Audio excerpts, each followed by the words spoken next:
here's an explanation of the accent note sheet you have. So the letters are on the top here, A, E, I, O, U, and there's C I had to add on.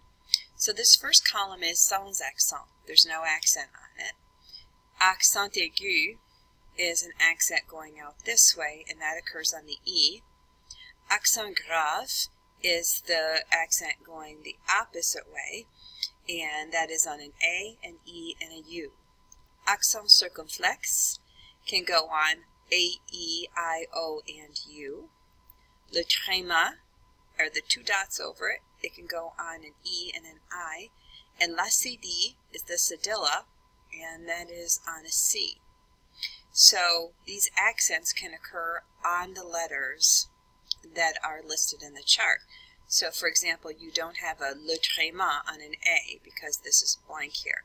So that's a way to tell which letters have accent. So when you're spelling a word with an accent, you say the letter and then what accent it has.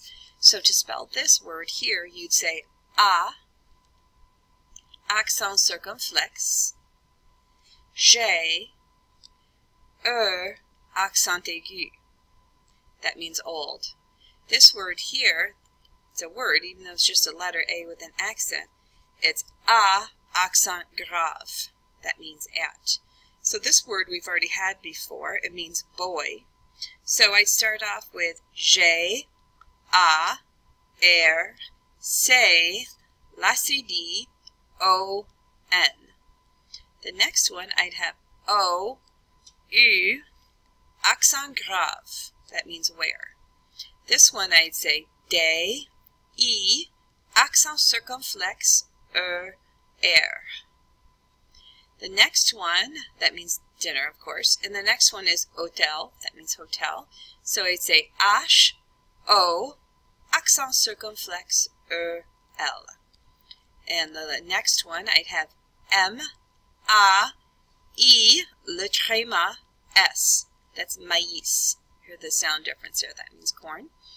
And this one, Noël, of course means Christmas, N, O, le tréma, L. So that's an example of how you spell words that have accents. Now some of your names have accents, and we're going to practice spelling words that have accents as well.